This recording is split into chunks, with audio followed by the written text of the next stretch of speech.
Peter cut off the right ear of one of the men who arrested Jesus. The first letter of the Bible symbolizes this man. To briefly set the scene, they have just arrived to arrest Jesus in the garden. John, chapter 18, verse 8. Jesus answered, I told you that I am he. If therefore you seek me, let these go their way. The connections begin at the next verse, verse 9. The account of the event in the book of Luke is also used.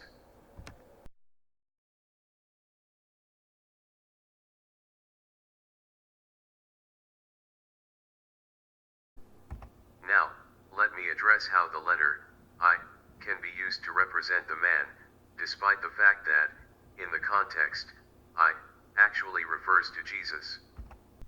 The letter I is also a word, and Jesus is referred to as the Word, in John, chapter 1, verse 1.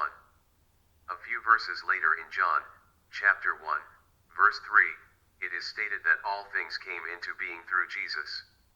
All things includes that man. I lost not one. This could have been worded differently, such as, I did not lose one, or, I did not lose any. But, it's worded, I lost not one. And you can discover for yourself why it's worded as such, if you look at how perfectly it starts the event and how harmoniously it fits with the rest of the activities in the subsequent verses. This and the other videos in this channel use the New American Standard Version of the Bible. This is not, by any means, a claim that this version is the best version. The infinitesimal detail of the biblical harmony found in the connections within this version could also be present in other versions.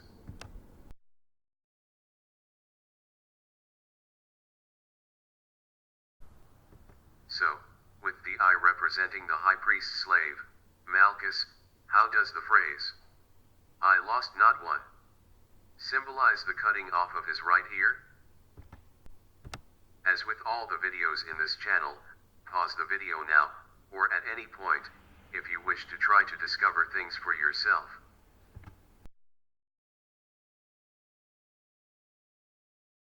The right part of the top horizontal stroke of the eye, that is, the top serif, represents the right ear.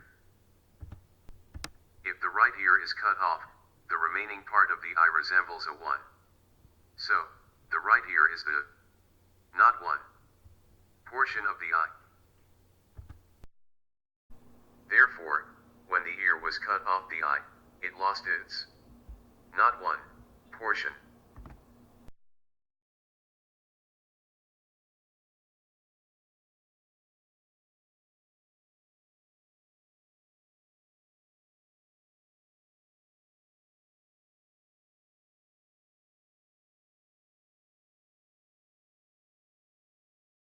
Can you identify which parts of the text in Luke relate to the figure?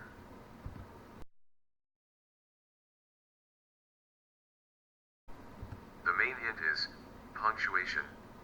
Could God's word be so perfect to the infinitesimal detail? That is, punctuation.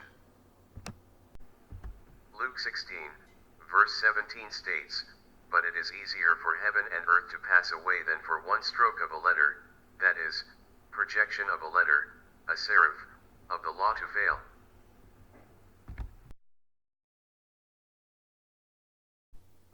Let's consider Jesus' statement, and the punctuation.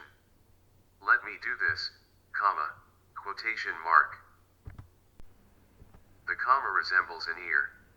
Remember that the capital I represents that man.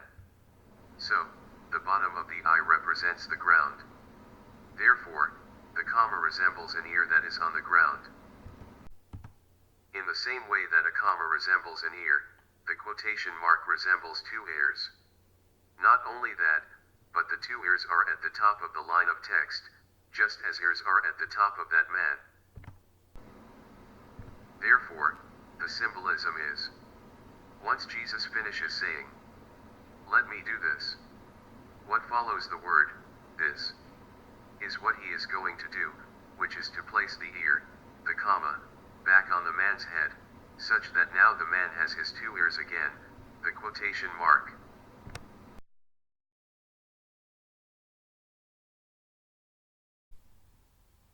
The reasoning has therefore been the following. When Jesus says, "Do this," the ear is on the ground, represented by the comma. We are reading text, in this case, punctuation as well, and text is read from left to right.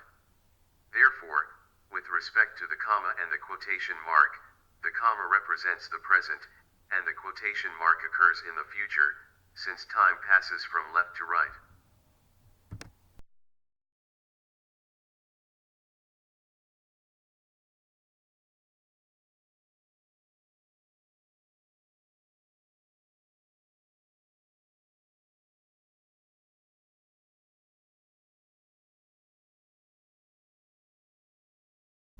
The same concepts apply to the other translation. Stop. No more of this. This statement, including punctuation, has not only the ear, but also the man himself. The ear is represented by a dot in this case, and the man is represented by the vertical stroke of the exclamation mark. The ear is separated from the man in that the dot of the exclamation mark is separated from the vertical stroke. The same representation of the ear, the dot, is used in both places. In the exclamation mark and as the period after the word, this. The symbolism of stop, exclamation mark, is stop this situation, where the situation is that the ear is separated.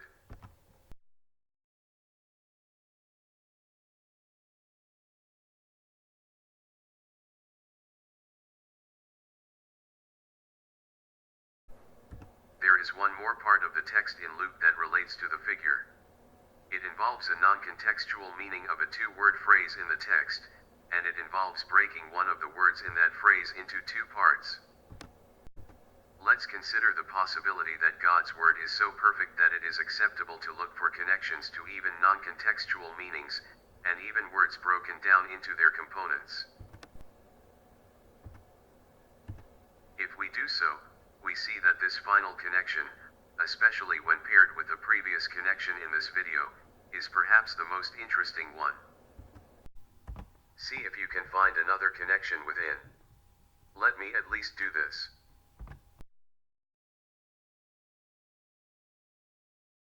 The first hint is, this statement describes what Jesus is going to do, as we identified earlier, but it also tells where he is going to do it.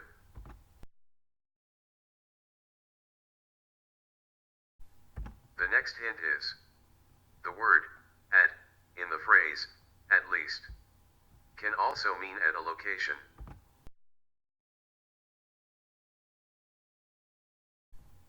The last hint is, break the word, least, into two parts.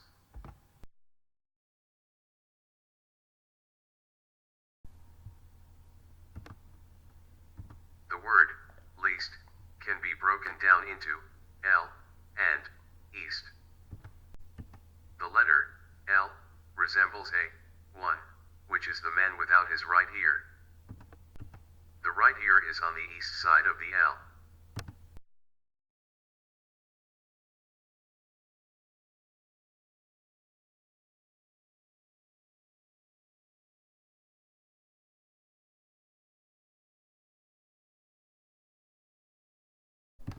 I realized that, if the view of the man, Malchus, is from in front of him, his right ear would be on the left side of the letter I.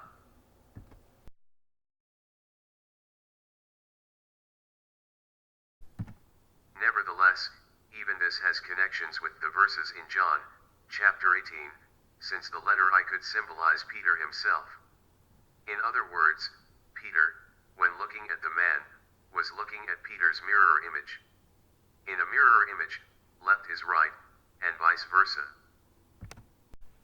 First, consider the phrase, "Of those whom thou hast given me I lost not one." Peter was one of those who was given to Jesus, so the I could represent Peter. In other words, I could be another name for Peter, instead of referring to Jesus himself.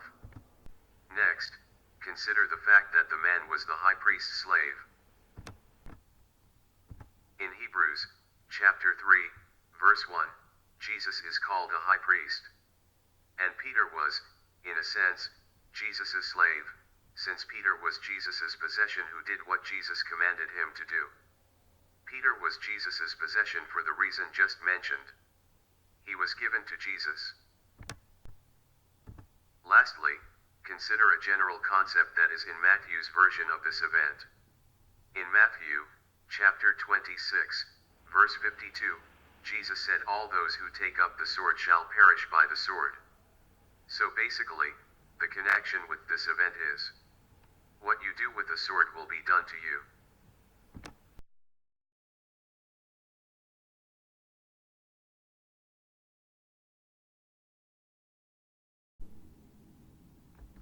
That's very fascinating, don't you think? Were those connections intentionally put there by God? Or are they all just coincidences? And are all the connections, among all the videos, mere coincidences? Or is it something in between 100% intentional and 100% coincidence? If it's possible it could be in between, maybe the Bible is worthy of further consideration? Especially when that further consideration can be as enjoyable as discovering for yourself the connections in these videos.